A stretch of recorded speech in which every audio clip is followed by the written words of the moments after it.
ಲೋಕಸಮರದಲ್ಲಿ ಗೆಲ್ಲಬೇಕು ಅಂಥೇಳಿ ವಿಪಕ್ಷಗಳನ್ನು ಗುಡ್ಡೆ ಹಾಕ್ತಾ ಇದ್ದಂತಹ ಕಾಂಗ್ರೆಸ್ ವಿರುದ್ಧ ಈಗ ಬಿಜೆಪಿಗೆ ಒಂದು ಪ್ರಬಲ ಅಸ್ತ್ರ ಸಿಕ್ಕಿದೆ.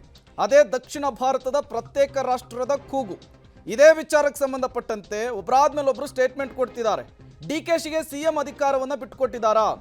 ರಾಮನಗರವನ್ನೇ ಪ್ರತ್ಯೇಕ ರಾಜ್ಯವನ್ನ ಮಾಡ್ತೀರಾ?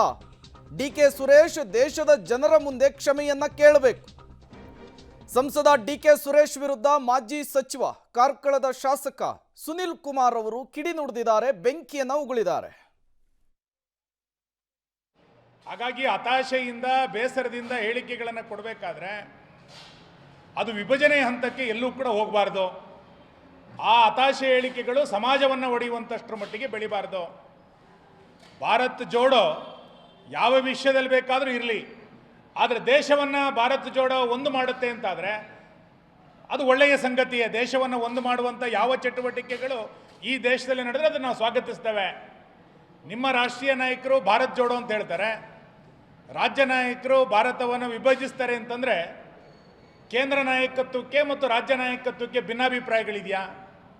ಅದನ್ನು ರಾಜ್ಯ ನಾಯಕರು ಇವತ್ತು ಸಮರ್ಥಿಸ್ಕೊಳ್ತಾ ಇದ್ದಾರೆ ಅಂತಂದರೆ ಹೈಕಮಾಂಡಿನ ಯಾತ್ರೆಗೆ ಇಲ್ಲಿ ಬೆಂಬಲ ಇಲ್ವಾ? ಈ ಎಲ್ಲ ಪ್ರಶ್ನೆಗಳು ಕೂಡ ಇವತ್ತು ಸಹಜವಾಗಿ ಉದ್ಭವ ಆಗುತ್ತೆ. ಹಾಗಾಗಿ ಕಾಂಗ್ರೆಸ್ ಇವತ್ತು ಇದನ್ನು ಎಲ್ಲ ಒಂದು ಕಡೆ ಸಮರ್ಥಿಸಿಕೊಳ್ಳುವುದರ ಬದಲು ಇದನ್ನು ಪರೋಕ್ಷವಾಗಿ ಈ ಹೇಳಿಕೆಯ ಅರ್ಥಗಳನ್ನು ಬೇರೆ ಬೇರೆ ವ್ಯಾಪಿಸೋದರ ಬದಲು ದೇಶದ ಕ್ಷಮೆ